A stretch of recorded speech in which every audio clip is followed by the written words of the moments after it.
lagi janji, Sabto Palon lagi janji, yaitu janji Sabto Palon bahwa kelak saya akan kembali. Dengan apa? Dengan suara gemblegar, dengan suara dentuman-dentuman yang luar biasa, di mana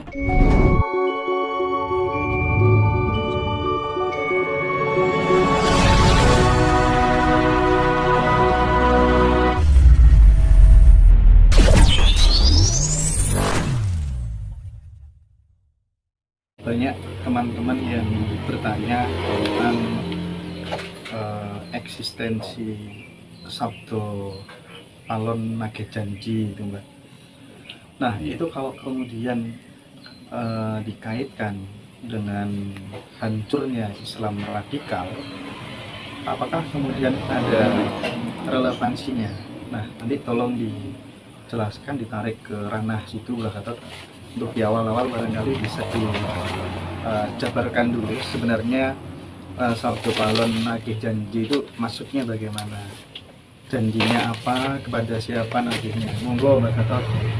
Ya, jadi memang sekarang ini ramai-ramainya dari masyarakat itu berbicara tentang Sabto Palon Layo Genggong.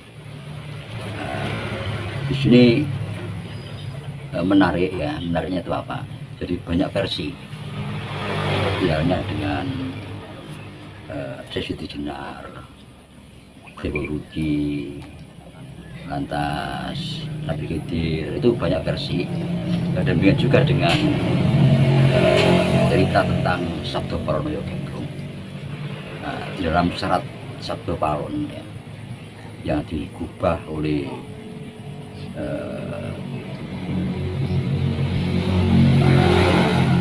spiritual, para budayawan itu, kita tertariknya karena jika kalau itu merupakan sejarah, itu kenapa ada di situ ada yang sifatnya remang-remang, jadi bukan absurd ya Pak, bukan ya, tapi remang-remang antara sejarah dengan legenda. Legenda di sini yang saya maksud dengan legenda yang punya makna, yang punya makna spiritual, punya makna kearifan lokal. Seperti halnya dalam gubahan-gubahan serat Sabto Palon itu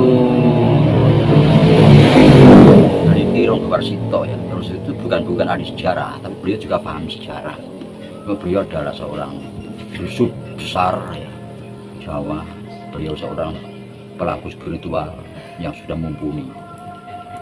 Itu menyebutkan bahwa Majapahit terakhir, Raja Majapahit terakhir itu Dyah Kertawijaya.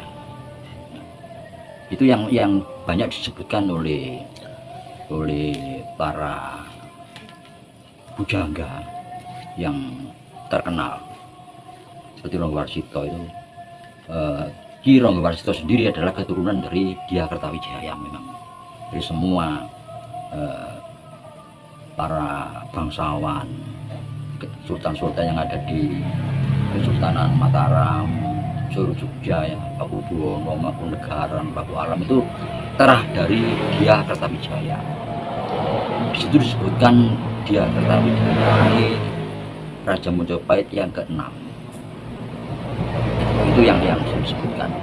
Tapi kalau disebut sebagai Raja Majapahit terakhir, itu masih banyak versinya, banyak yang juga mengkritik. Sebab setelah Dyah Kertawijaya itu masih ada Raja Majapahit yang disebut-sebut di dalam buku sejarah itu. Walaupun pasca Dyah Kertawijaya memang semua ahli sejarah itu menyatakan bahwa kabur.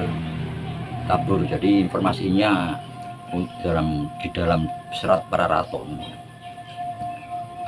itu sulit diterjemahkan karena dengan bahasa Jawa kuno yang sulit diterjemahkan, sehingga siapa Raja Majapahit setelah Dyah Kertawijaya. Nah, di situ ada Giri Sawardhana, ada Jaya Wisnuwardana, ada Singa Wikrama Wardana, ada Girindra Wardana. Itu setelah Dia Kertawijaya. Nah, sedangkan Dia Kertawijaya ini, kalau itu dianggap Raja Majapahit yang keenam, di mana munculnya satu musibah dalam bentuk perang antara Majapahit dengan Demak ya.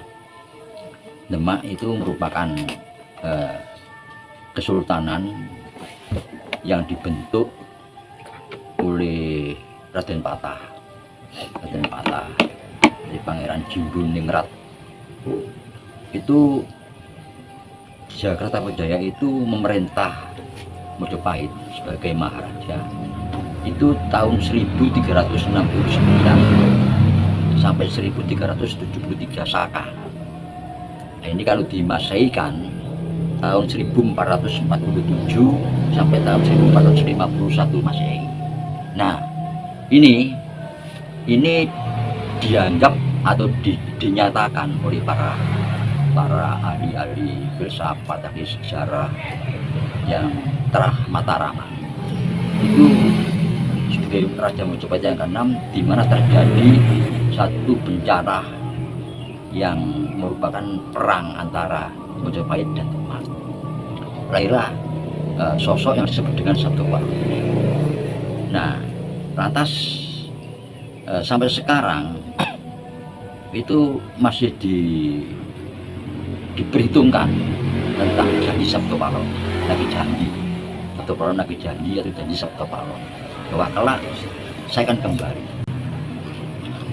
Pada saat itu diterangkan bahwa Sabtopalo meninggalkan momongannya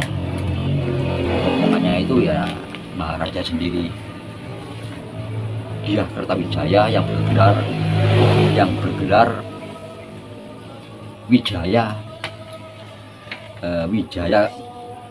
yang gelarnya itu Wijaya Parakrama Wardana. Jadi nama bisikannya Dia Kertawijaya itu adalah Wijaya Parakrama Wardana. Nah, lantas kita hitung, sebab di situ menyebut angka 500. Jadi 500 tahun setelah ini saya akan kembali. Saya ini itu kan dialognya, dialog antara Sabtopalo dengan momongannya ini Dia Kertawijaya yang didampingi di situ ada Sunan Kalijogo. Nah, 500 tahun ini kalau sekarang masih diidamkan oleh masyarakat, diidamkan kembalinya Sabtopalo, berarti kembalinya tatanan asli kita Jawa atau Nusantara ini. Coba kita hitung 500 tahun itu.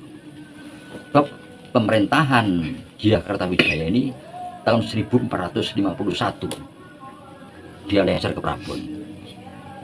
Nah, coba ini ditambah dengan 500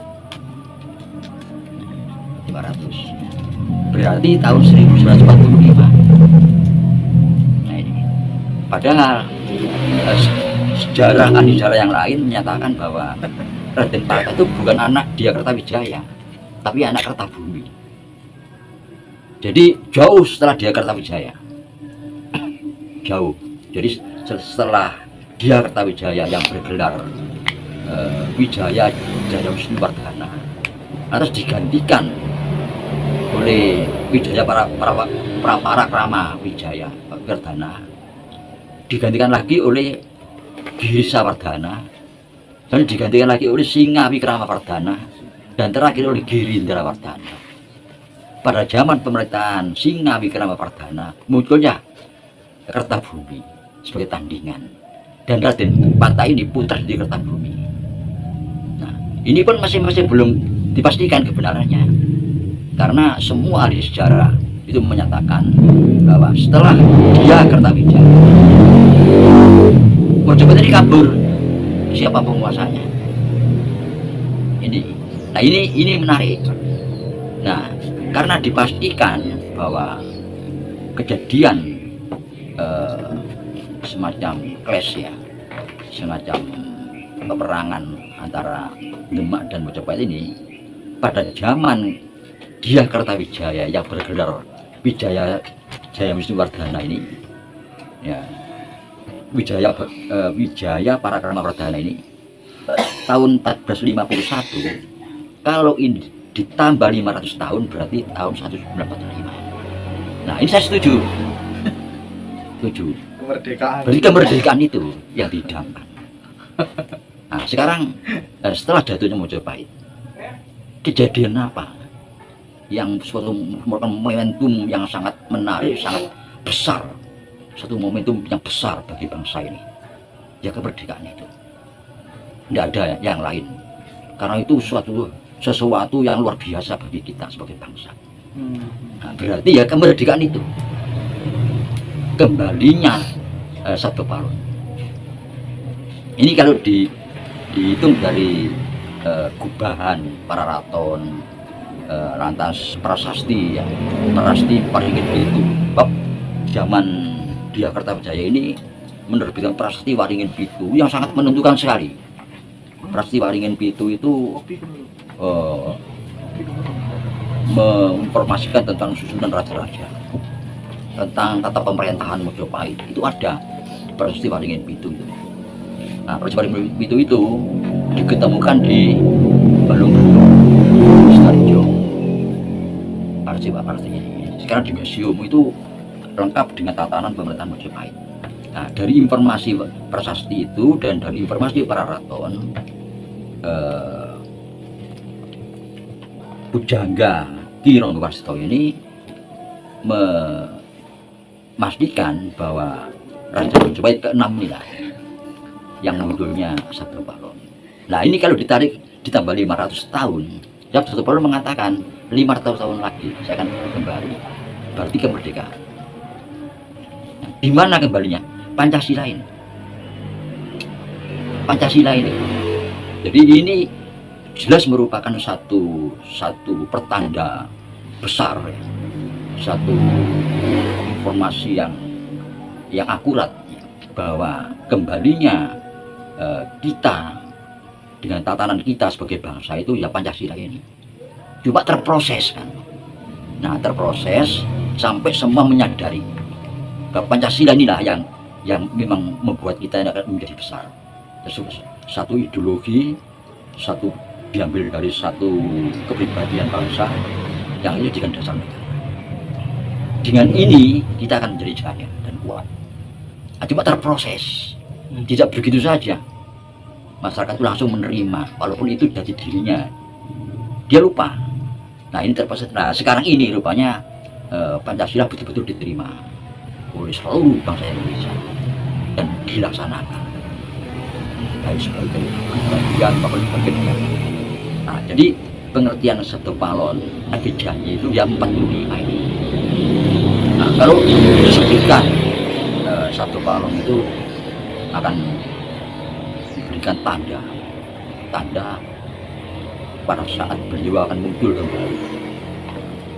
Dengan apa? Dengan suara gemelegar, dengan suara dentuman-dentuman yang luar biasa di mana-mana. Nah, cuma ini ditafsirkan oleh pengubah itu gunung meletus, bencana alam. Padahal kalau bencana alam itu gunung meletus ya sudah dulu ada.